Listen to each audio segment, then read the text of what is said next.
Welcome to My IELTS Classroom, the podcast where two English experts talk all things IELTS. I'm Shelley Cornick. And I'm Nick Long. And today we are talking about multiple choice questions in the listening exam. What are the basic facts about multiple choice questions? What are the 2 steps you need to follow in order to find the answers? And how do these questions differ in part 3 than part 2? Good morning, Nick. Good morning. How are you? I'm all right. I've had a nice weekend away. Getting ready for another one coming up. It is the holiday season. Mm. Let's get on then. We are looking today at multiple choice. Mm. Do you know what I thought we'd start with, Nick? We haven't done this for a while. Some multiple choice facts. Oh.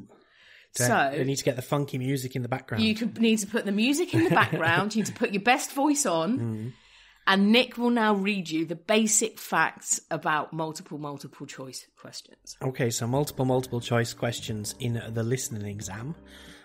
You will be given a multiple choice question, but rather than being asked to choose one answer, your job will be to select 2 or 3 of the answers. And if you are asked to select 2, you will have 5 options to choose from. But if you're asked to select 3 answers, you will be given 7 options to choose from. Like regular multiple choice questions, you will often hear all of the options discussed. And also, like the multiple choice questions, you will not hear the items discussed in the same order as they are given to you on the paper. So you might hear option E, for example, discussed first, then option B, then option C, and so on. And also, just like multiple choice questions, you will very most likely hear paraphrasing and synonyms for the options. You will not hear them as they are actually written in the paper. But it does not matter which order you write your answers on the answer sheet. So if you're answering questions 19 and 20, and you think the correct answers are A and B, you can write A for 19 and B for 20, or you can write B for 19 and A for 20, but you must never write more than one answer in one box. Beautiful. Thank you, Nick. I've missed that. So those are the basics for multiple choice. Like always, what we're going to do now for the rest of the lesson is help build your skills so that you will be able to answer these questions confidently and comfortably. Or if you can't, you will know at least what your problem is, the exact area that you find difficult. So why don't we start then? So whenever I teach multiple choice, the first skill I like to sort of show to students is this simple fact that you are going to hear all of the options discussed. So, you know, if we're choosing 2 correct answers and there are 5 options, don't expect to only hear 2 of the things discussed. You're going to hear them all. Your job is to identify the 2 answers. Now, I know that sounds silly, but I think what a lot of students forget is that there is often in the stem, so, you know, the first bit, before you see the 5 options, the actual question, there is very often an important word in that question which signals what you should focus on while you're listening. Let's just give a quick example, right? So we're going to start with a question. It's from a part 2. It's actually from Cambridge 16. And this question says, which 2 optional after-school lessons are new? So in that question, Nick, what is the one word you probably want to really focus on as you're listening? What is I'm going to say the key word in that question? I'm going to guess it's new here. Exactly. Obviously, we're going to be listening for optional after-school lessons. That's clear. But as Nick said, the key important word in that sentence is new. Why is that important? Once you read that, I haven't listened to this. I don't think you have. Nope. What do you think we'll expect to hear in this discussion? Well, I expect that we'll obviously hear all 5 of these options: swimming, piano, acting, cycling, and then theatre, sound and lighting. And we're going to have to listen very carefully to the context of what's being said. Maybe they'll say, for example, that a couple of these we've been running for 2 or 3 years now, and they'll give piano and cycling for example. And then they might say, but for this semester, we are introducing a couple of new after-school activities. The first one, blah, blah, blah, and they'll mention the two. That would be my guess as how this is going to work. Absolutely. Yeah, absolutely. I mean, I would expect them to use words which signify this has already been run in the past. So it might be, like you said, words like, last term, this was popular, it's continuing. I would expect definitely for anything new, maybe a phrase like you said, like we're introducing or we're adding to the timetable. The other thing that I think students forget is that some of them you will definitely be told this is old, so you can eliminate that option. Yes. Some of them you may not actually know if it's new or it's old. Some of them can be kind of, if we think about it in terms of reading, not given. But what you want to be focusing on to identify the two correct answers is some language that clearly signals these are new. These are new. Exactly. So I've chosen this one because, as you've just said, the 5 options that we have got, they're just single words. Yeah. So that means we're probably not going to have any synonyms here or paraphrasing. You're probably not going to have any synonyms, exactly. But I just want us to focus on this first basic skill. So the first basic skill is identifying when they're actually discussing one of the lessons. So, because remember, it's not going to start with A, swimming. It might start with E, theatre, sound and lighting. Yep. So I want you just to be able to follow and identify which option they're discussing. And then I want you, for each of these options, to write down the words that signified if it was new or if it was old, or even just put a question mark because it was not given. So that's what I want us to do. So we're not just finding the answers. When we're training, we want to be teaching ourselves good practice, right? So for these questions, the good practice is not just saying, oh, these were the 2 answers. It's making a note of what told you the other answers were not correct, because that's what you should be doing in your head as you're listening. Part 2. You will hear a head teacher talking to parents of pupils about changes at the school. OK, that's all on the new food hall. Now, after-school lessons. These are very popular with pupils, particularly swimming. In fact, there's a waiting list for lessons.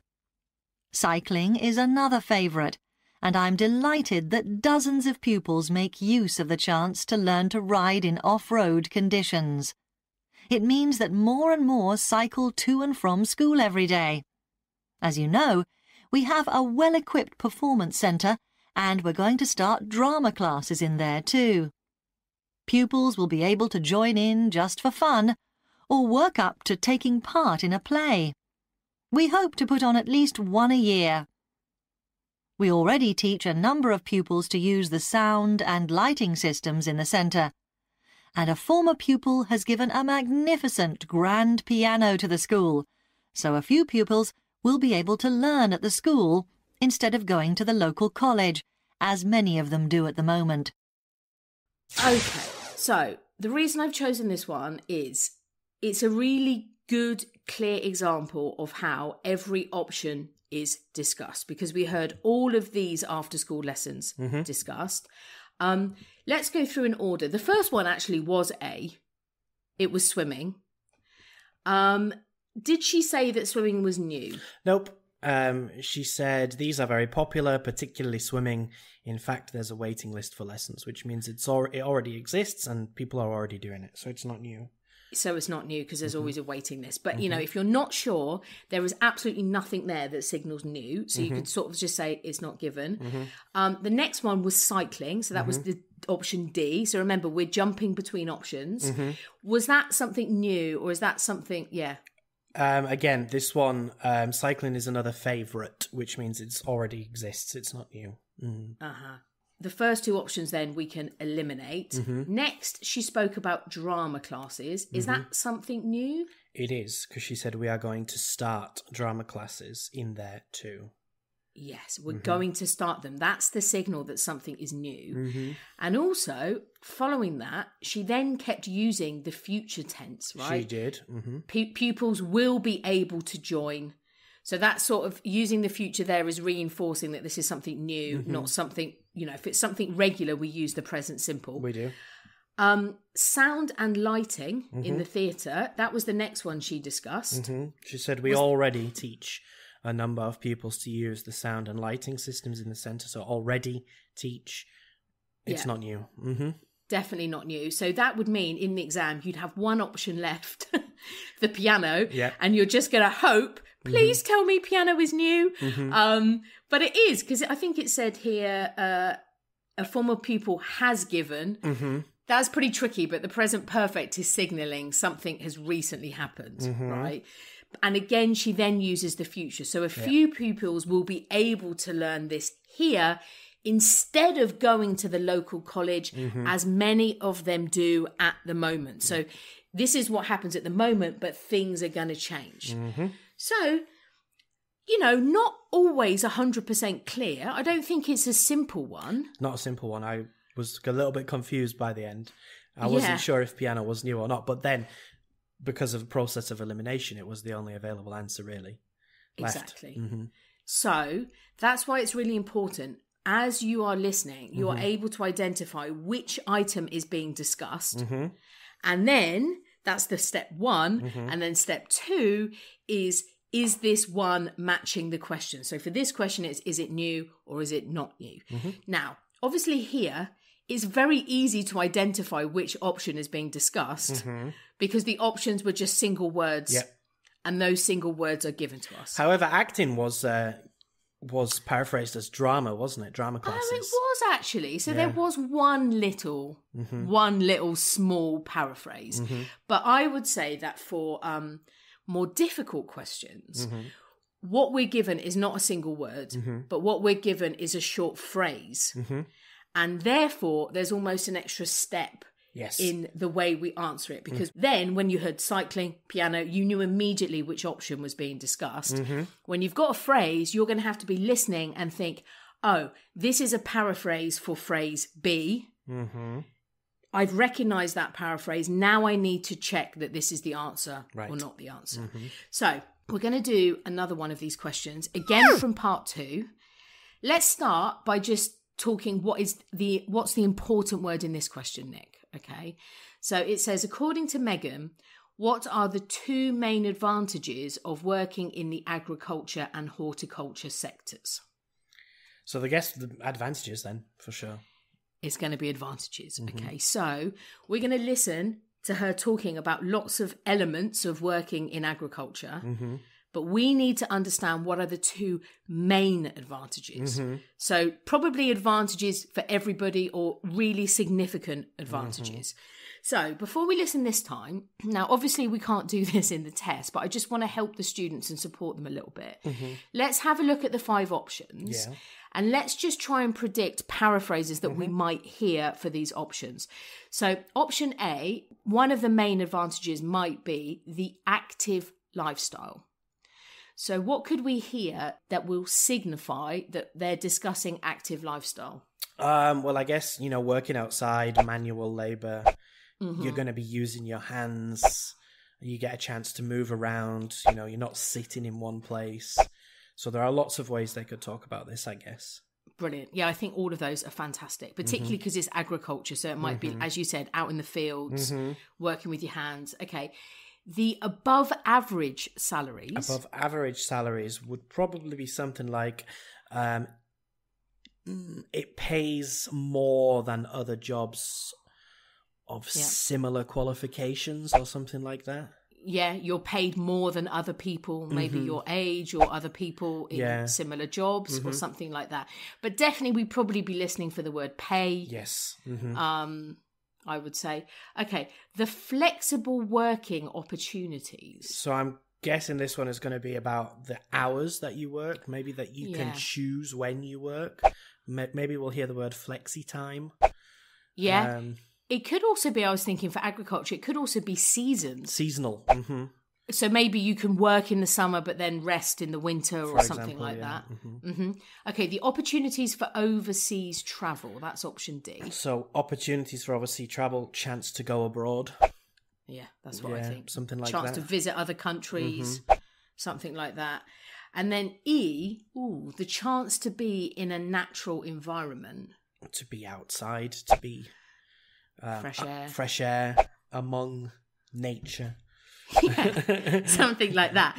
So this question then, as you can see, is obviously going to be more difficult because as they're talking, you need to understand which of the 5 options they're discussing. Yep. And then once you've located it, you're like, okay, they're talking about pay. This is option B. Then you need to do the next step, which is what we did last time. Is she telling us this is one of the main advantages? So for advantages, you might hear a word like benefit, positive, or, she might say a phrase like thing which most people like most about the job or something like that.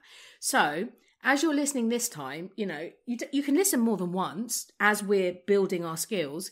See if you can write down or remember the phrases you hear as the paraphrases. And then write down what told you if it was a main advantage or not a main advantage. Now, it might be quite difficult to write all of this in one go, but that's what you should be doing in your head as you listen. Okay, Nick, you ready? I'm ready. Let's play. Part 2.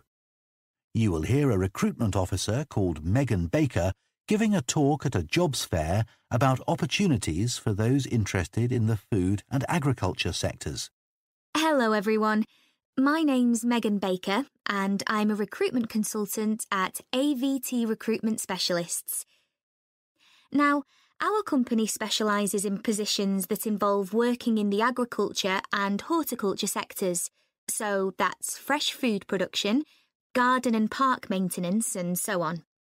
And these sectors do provide some very special career opportunities. For a start, they often offer opportunities for those who don't want to be stuck with a 40-hour week, but need to juggle work with other responsibilities, such as childcare. And this is very important for many of our recruits. Some people like working in a rural setting, surrounded by plants and trees instead of buildings, although we can't guarantee that. But there are certainly health benefits, especially in jobs where you're not sitting all day looking at a screen, a big plus for many people. Salaries can sometimes be good too, although there's a lot of variety here. And you may have the opportunity in some types of jobs for travel overseas, although that obviously depends on the job, and not everyone is keen to do it. All right, so I think we can all agree that it's much more difficult when you've got a phrase, or it's putting a lot more stress on your listening. Yeah. So let's go through the options as we heard them. So the first one I think we heard was C, flexible working opportunities. Yep. They didn't say flexible working opportunities, though. Didn't. What was the paraphrase, Nick? She said opportunities for those who don't want to be stuck with a 40-hour week. Which is what you pretty much predicted, I think. So that, as soon as you heard opportunities, if you don't want to be stuck, that should have said, okay, we're discussing C. And then the next thing would be, does she highlight this as a main advantage? I think she does, right? She did, yes. She did. This is very important for many of our recruits. Yes, they can. So a lot of people want to juggle work and responsibilities, and this is very important. So really, those words, this is very important, are the most important words because they tell us that this is the answer. Brilliant. Okay. Next was natural environment. She didn't say that. What did she say instead? She said some people like working in a rural setting surrounded by plants and trees instead of buildings. Yes, which is again what you kind of guessed. Did she say this was a main advantage? No, because she said that they can't guarantee that you'll be working in that kind of environment. Yeah, so I felt like for these questions, when they weren't the answers, they were basically saying this is possible, but not everybody. But not for everybody, yeah. Yeah, but I think when it was an answer, it was like this is for most people or everybody. All right, then we had, I think, the active lifestyle. Now, what was the paraphrase for an active lifestyle? She said not sitting all day looking at the screen. It's almost what you said again, didn't you? Not stuck behind a desk. And here, what was this the answer? It was one of the answers because she said there are certainly health benefits. Perfect. So I would say you know, if you're a really strong listener like Nick and I, at this point you can stop listening. I mean, don't really do Relax that. for a bit. Relax for a few minutes while she keeps discussing the other options. But it's always good just to keep listening, just to double check. Because you might get a nasty surprise if you find out, you know, you might have made a mistake, basically. Yeah. So the next one she spoke about was above average salaries. I mean, there wasn't a huge paraphrase here, was there? She said the salaries sometimes can be good. So she actually used the word salary, so that was a bit of an easier option. Was that always a main advantage, No, though? because, well, she said sometimes as well, and then afterwards she said, although there is variety. Right. So it's not for everybody. Yeah. And then the last one she discussed was overseas travel. And she did say travel overseas, right? So, or there may be, she even said opportunity, for travel overseas. But was that one of the answers? No, and again, she used a bit of distance in here because she said you may have the opportunity in some types of jobs for travel overseas, although that depends on the job and not everyone is keen to do it. Yeah. So I think, you know, the key for this one, I think, was understanding that when they said two main advantages, that really translates to advantages for most people, I guess.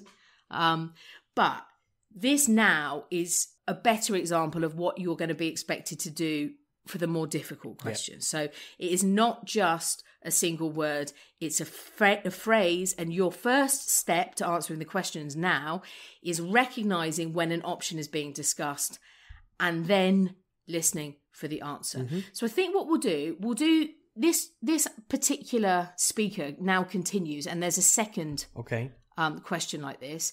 It's not about the advantages. Guess what it's about, Nick? The disadvantages. Yes.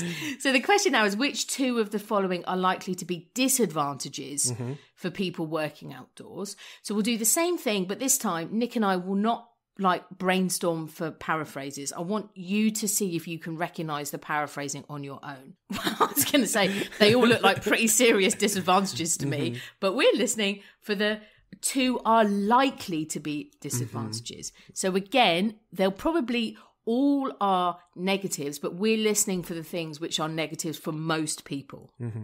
Okay, so let's play and let's see if we can identify these ones. Again, write down the words which told you this was the answer or this was not the answer. Of course, working outdoors does have its challenges. It's fine in summer, but can be extremely unpleasant when it's cold and windy. You may need to be pretty fit for some jobs, though with modern technology, that's not as important as it once was. And standards of health and safety are much higher now than they used to be, so there are fewer work-related accidents. But if you like a lively city environment surrounded by lots of people, these jobs are probably not for you. They're often in pretty remote areas. And some people worry about finding a suitable place to live, but in our experience, this usually turns out fine. Again, I mean, before we discuss the answers, Nick, how difficult do you think that one was? Not too difficult, to be honest.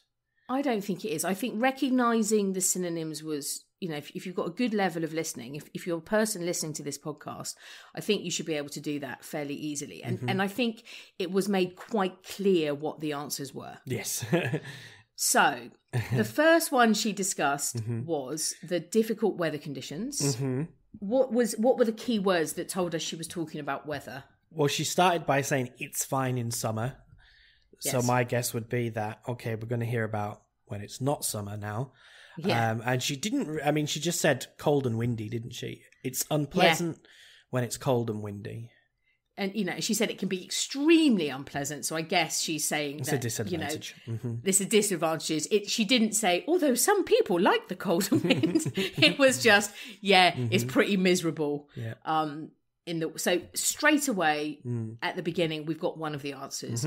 The next one, I think, was the level of fitness. Yep. And she said you need to be pretty fit. But is this an answer, Nick? No, because in the contrast, it's a contrast clause. She said, though, with modern technology, that's not as important as it once was. So it's not really a major disadvantage anymore.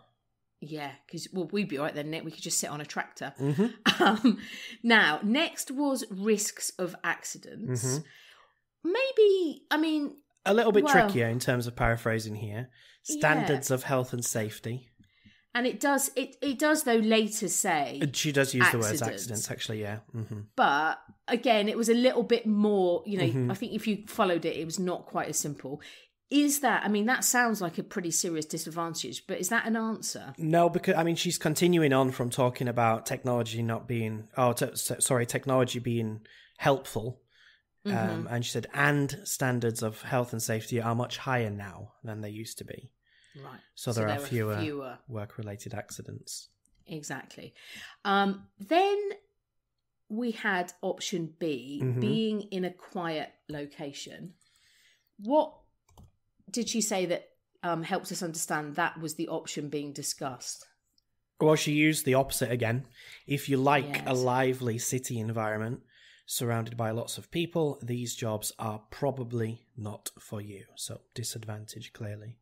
Yeah, they're often in pretty remote areas. Mm-hmm. And I want to say this use of opposites is one of the tricks they use again and again in these Mm-hmm. multiple choices. So, you know, as Nick just said, in the question it said being in a quiet location, but in the answer it says if you like a lively environment, it's not for you. So they've used quiet and lively, but they've used the positive and negative, right? If you like a lively, it's not for you. They do this a lot. Yes. All right. So if you've got, I don't know, they might use the opposites: rich, poor, cold, hot. So if the answer's cold, they might say it's not hot. These are simple examples, but I would be very, very careful of the positive negatives. Be aware that they use this a lot. So if you hear noisy, that's the opposite of quiet. That could be the answer there. And then right at the very end, we had cost of housing. So what was the synonym there? Some people worry about finding a suitable place to live. Yeah, so that was a more difficult synonym. And I guess suitable means not expensive then. I guess, but who knows? Right. It's almost not given, really. But then she says, in our experience, it usually turns out fine. So that is not a major disadvantage. So the answers there were just C and B. This time. Good. So the three examples we've done so far are all from part 2. Part 2. What I want us to do now is to move on and just finish by doing a couple of questions from part 3. Everything we have already learnt today is still true. Okay, so don't panic too much. So we're going to do part 3. So we're still going to need to listen and identify which option is being discussed, because there's going to be some kind of paraphrasing. We're also going to need to identify the important words in the question. So we know what we're listening for. So, you know, is it advantages? Is it if something's new? But there are some differences. So the first thing is that the language in part 3 is obviously more difficult. Okay, we've got a conversation. So because the language is more difficult, you may not actually hear all of the options discussed. In part 2, almost always, you're going to hear all 5. All right. But in part 3, it can sometimes move, and I think this is the most important difference. The questions can sometimes move much more quickly. So that means you may not hear all of the options discussed. More importantly, you're going to have to be able to identify the options more quickly. And that can sometimes be difficult. I'd also say, because the language is more difficult, it can be more difficult to locate the synonyms. That's why you've got to remember the positive and negative trick. And because it's part 3, what's the main difference, Nick, between part 3 and part 2? More than one person speaking. Yes. And so therefore, you may sometimes for these questions be asked to identify like opinions, Opinions, agreement. Things like that. Things like that. Now, actually, I've chosen 2 part 3 questions from book 16, and they don't actually ask us to focus on agreement. Good. But I do think they are very good examples of the speed of part 3, the level of difficulty of the language, and the need to identify the paraphrase very, very quickly.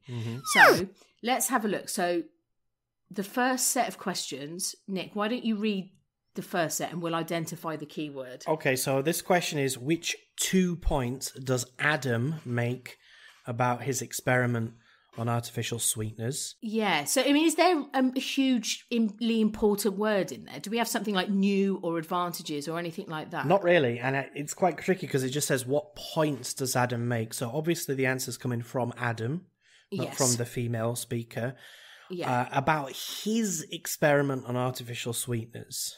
Yeah, maybe exactly. that might be significant. It could be. So we would definitely want to focus on Adam's answers, opinion, and his experiment. But as I said, sometimes in these part 3 questions, because the language is so difficult, it might not have a really fixed keyword or important word. It is just about you being able to follow the conversation. So let's have a look then at the options. So option A, it says the results were what he had predicted. So what could we expect? Let's offer some support for this one. So if it says the results were what he had predicted, what might we hear? Well, he might say the results were hardly surprising. Yes. Or this is what I expected, or something like that. So he's going to basically at some point, if this is an answer, say that the results confirmed my theory or something like that. Yeah. Okay, what's B? The experiment was simple to set up.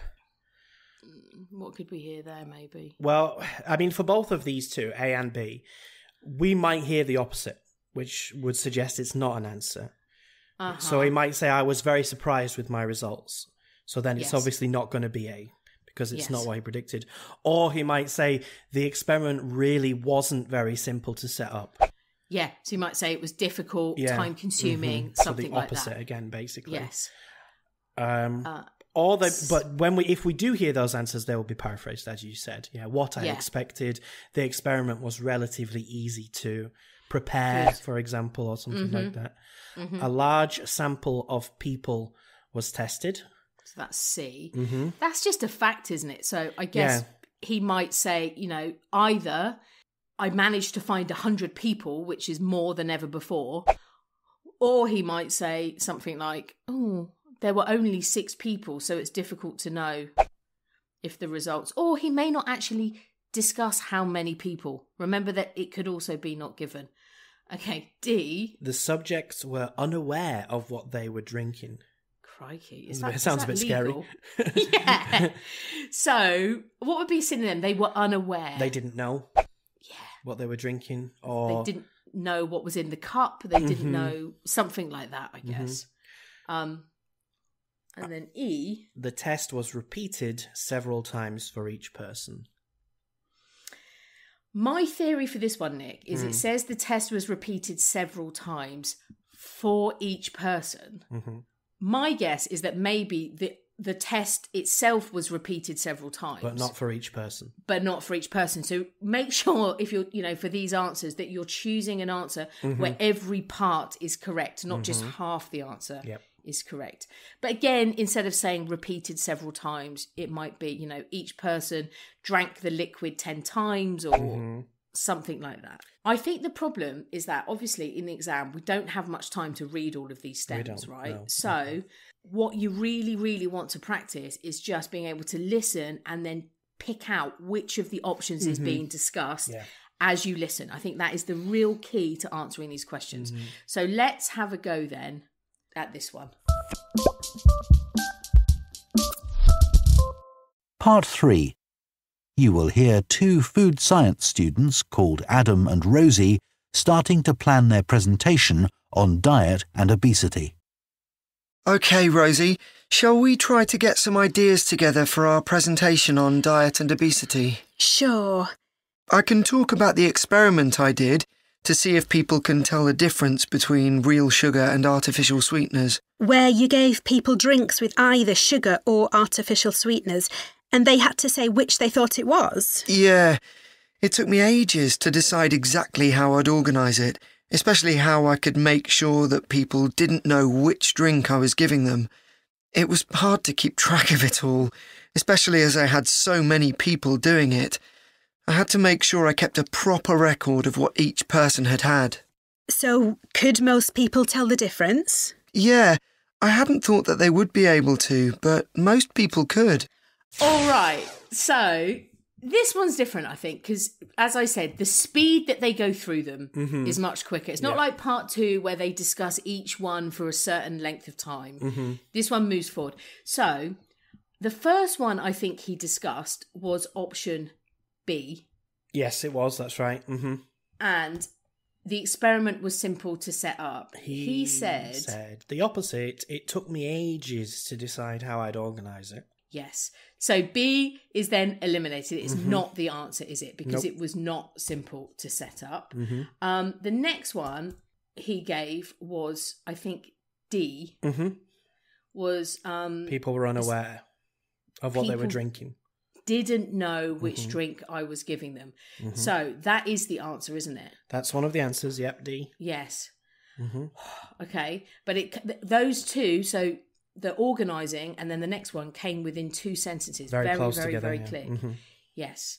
Then the large sample of people were tested.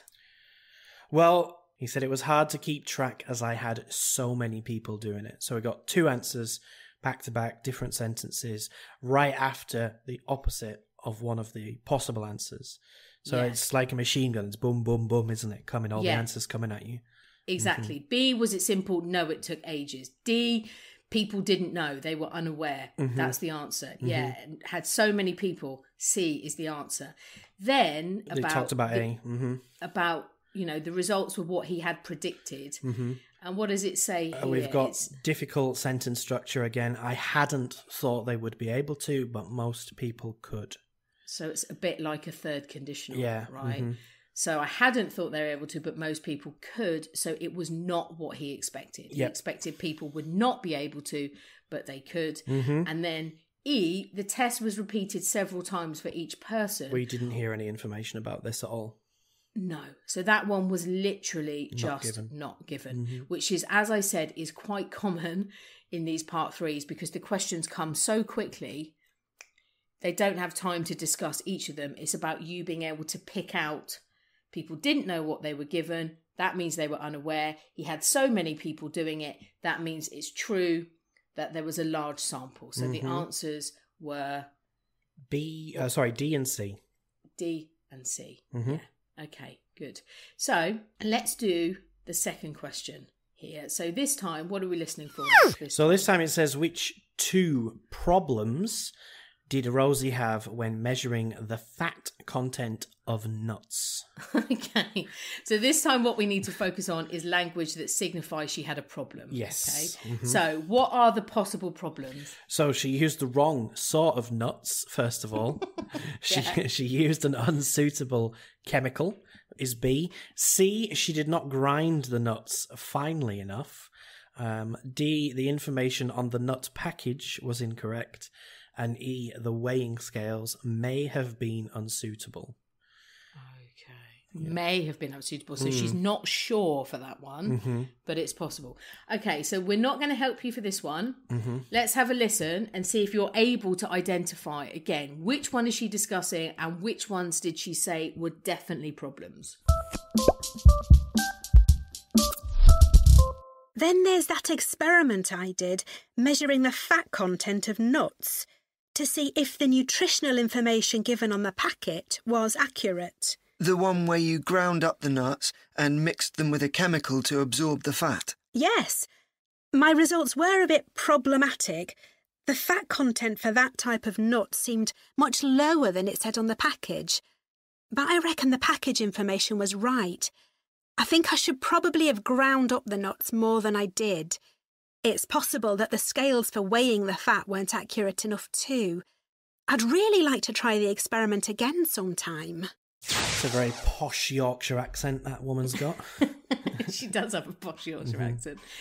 So, I'm not sure. It'd be interesting, Nick, when you edit this and add the clips. I wonder the difference in length between the part 2 clips and part the part 2 3. So far have been a little bit longer, actually, to be honest. Yeah. So again, I think it is just literally the speed that this conversation happened. That's where I think a lot of students struggle in part 3. Definitely. So let's think. So the first thing, the first of the options she discussed were the D, the information on the nut package. Yes. And she did say, didn't she? She said the opposite here. She said the fat content for that type of nut seemed much lower than it said on the package, but I reckon the package information was right. So it seemed like she was going to give that as one of the answers. Yeah. Then she contradicted what she said after that. Yeah. So she actually said it seemed much lower. So you could be, you know, your little pencil could be heading towards D to circle it. But then she contradicted, as you said, and said, no, the package information was right. And then, again, just like the first two questions, the answers now came very quickly. So what was the first answer, Nick? So the first one was C, and that was in the next sentence. I think I should probably have ground up the nuts more than I did, which means she didn't do it. Again, we've got that complicated have language there. Yeah, so we've got should have. So should have, if I say yesterday I should have gone to bed earlier, it means I didn't go to bed.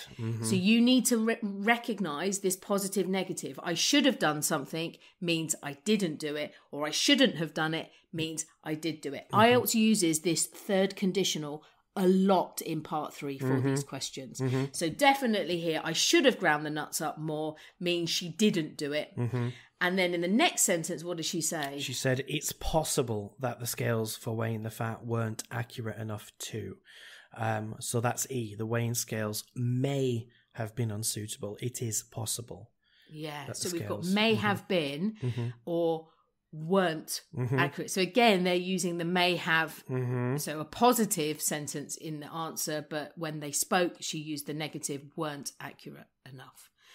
Interestingly, was there anything about A she used the wrong sort of nuts? We didn't hear anything about A, and we didn't hear anything about B either, though the word chemical was used by Adam when he asked her a question. But nothing about the wrong chemical or unsuitable chemical. So again, unlike part 2, where you probably, are 99% likely to hear all of the options discussed in detail. In part 3, it comes at you hard and fast. That is what they're checking here. Are you able to pick out quickly and identify quickly these answers when you hear them? It's not easy, particularly if you're in an exam room and you're stressed. And, it might be that one of these answers flashes past you and you don't get it. If that happens, this could be one of the most difficult questions in the exam. For sure. So don't panic, even if you need an 8. Guess, there's no negative marking in IELTS, just circle 1 and just sort of let it go and move forward. Because, I've been caught sometimes with these because as I'm thinking, oh, that's the answer for B, that's the first answer, the second one's been given. Yeah, and you missed it. And so be careful. All right, so I hope you have found today's lesson useful. I mean, the main thing to remember is all you've got to do is identify which of the options are being discussed and then focus on the language, particularly in part 2, if there's an important word. What are you told? Is this new? Is this important? Is it an advantage? Is it a problem? Listen for that language, and hopefully with time, you'll be able to start picking these answers out. Yeah. All right, well, have a lovely day. Everybody listening, I hope you have a lovely week, and we will be back next week for another IELTS lesson, whatever that will be. Bye. Bye-bye. My IELTS Classroom podcast is a production of My IELTS Classroom Limited. Nick and I do not represent IELTS, and everything you heard in this episode is our own personal opinion. You can find the show notes and transcript for this episode on our blog. That's www.blog.myieltsclassroom.com. And if you're looking for our video courses, speaking lessons, and marking service, you can find them at www.myieltsclassroom.com. If you have a question or query or just want to chat, you can email Nick and I at hello@myieltsclassroom.com. Our theme music is by Heartbeat and our artwork is produced by David Brown. Have a great week, study hard, and remember, this is my IELTS Classroom. Hey, thanks so much for watching. If you found the content useful, please click like to help the channel And don't forget to subscribe for new lessons every Friday. Plus, you can find more expert content at www.myieltsclassroom.com.